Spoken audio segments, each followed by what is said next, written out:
Shalom. First and foremost, I'd like to give all praises and honor and glory that's definitely due to Yahweh, Bahashem, Yahweh Shah, Bahashem, Bukak Radash. I'm from the Prophets in Babylon, out of the Waco, Texas camp, affiliated with the branch of Prophets in Babylon, Tampa Bay, Florida. I'm the brother Athiat. I'd like to give a special double honors to the elders and apostles on down at Great Millstone, those fine, sincere brothers who teach well, who rule well, and are great examples to us brothers out here. And peace and salutations to the hopeful elect of the nation of Israel. Lesson for today: woe unto them who declare unrighteous decrees. And yeah, when you think about Esau, because the scriptures do speak in Job 9:24 that the earth is given into the wicked. And Esau in the Bible is the wicked, and being that he's the wicked, and he's in rulership of the earth, he's declared a lot of unrighteous decrees, unrighteous laws, and one that first come to mind for me, just in my own personal journey, is like, okay, for example, my parents bought a house, was, buying a house. They started buying it back in the 70s. Well, the house is paid off now, but the thing about it now, if they, get behind on the taxes or anything like that, they lose the house. So you think, someone who's probably had a 20-year plan or 30-year plan and paying off the house note, and now all of a sudden, because you can't make the payments, the tax payments, you could very well lose the house. Or even someone who buys a house outright, if they don't have if they can't pay the taxes on the house, then they could completely lose the house, and that's what you could consider an unrighteous decree, and I know there's many other examples, but that was the one, that just came to mind for myself that I was thinking of.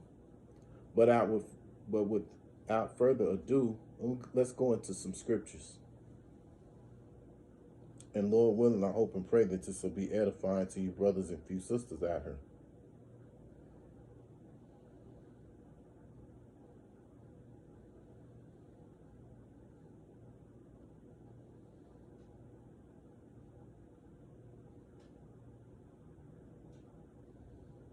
The first one to go into was in Isaiah chapter 10. The book of Isaiah chapter 10, verse 1. Woe unto them that decree unrighteous decrees, and that write grievousness which they have prescribed.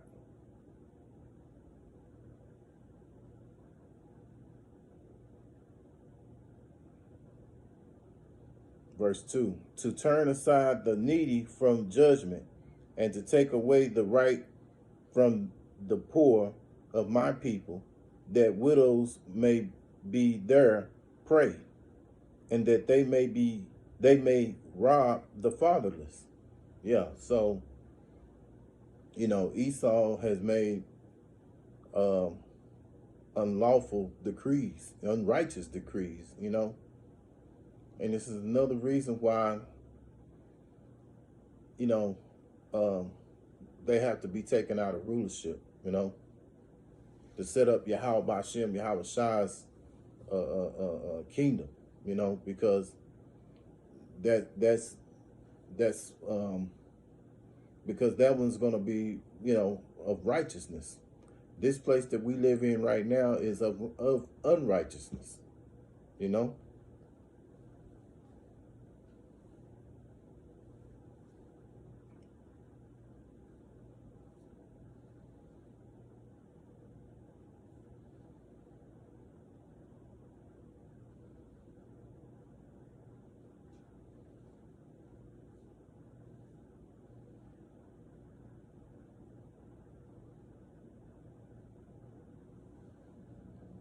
1 Timothy 1:9. Knowing this, that the law is not made for a righteous man, but for the lawless and disobedient, for the ungodly, and for sinners, for unholy, profane, for murderers and of fathers, and murderers of mothers, for manslayers. Yeah. So these unlawful, unrighteous decrees made by Esau were made to basically benefit him. You know, it wasn't made for, us Israelites.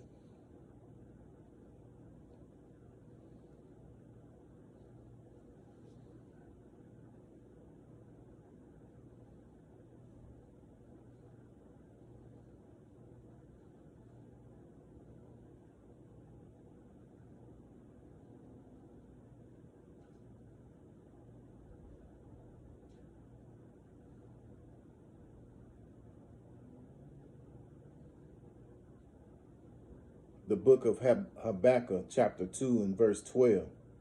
Woe to him that buildeth a town with blood and established a city by iniquity.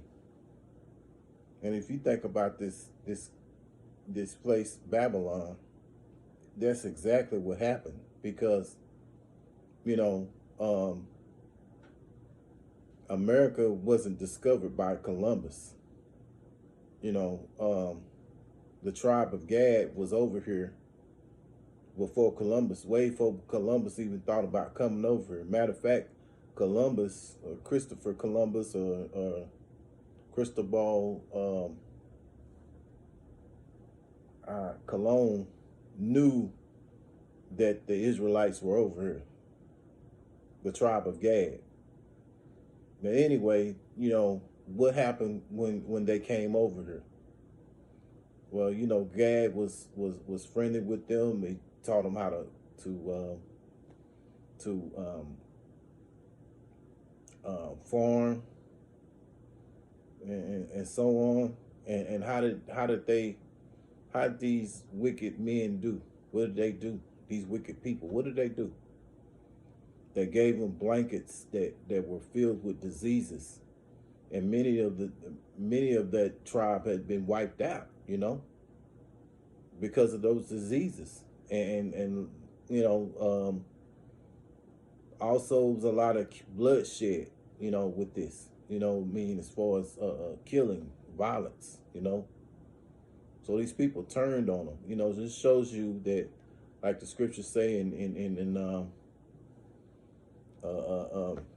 Hebrews 12 and 16, there's no that he's a profane person. He's profane. You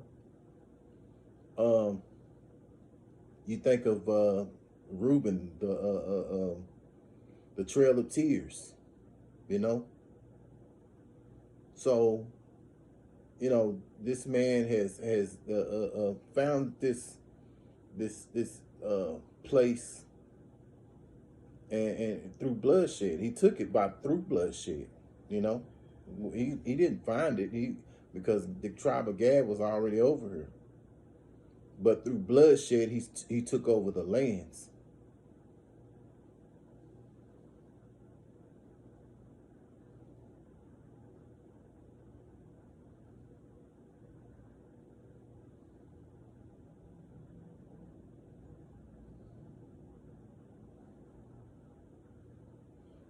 The book of Jeremiah, chapter 22, verse 13. Woe unto them that buildeth his house by unrighteousness, and his chambers by wrong, that useth his neighbor's service without wages, and giveth him not for his work. And you think about it, there's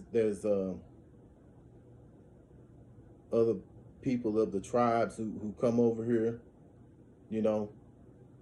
and they're considered as illegals, but Esau will use them and underpay them, And I mean, at the end of the day, whether you're a citizen or not a citizen, we're all underpaid. But especially those who are considered illegals, you know, they're vastly underpaid, you know.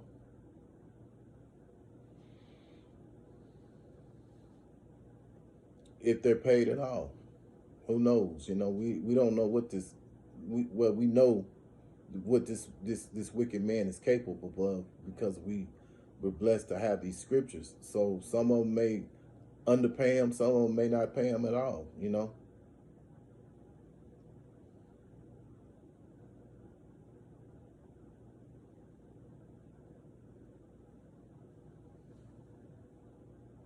So it's just another reason why this man has to be taken out of this rulership, you know.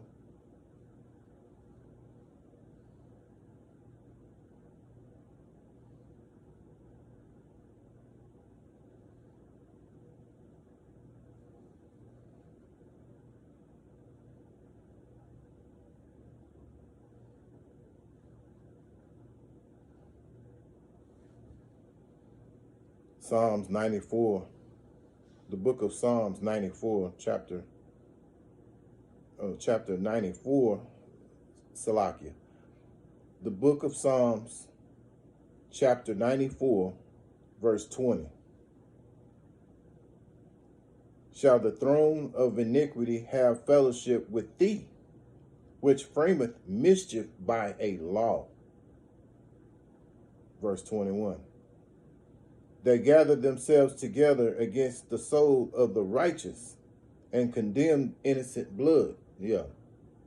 So this man, you know, he has no problem with bloodshed whatsoever to get whatever he wants. He'll use unlawful, unrighteous decrees as well as bloodshed to get whatever it is he wants, you know.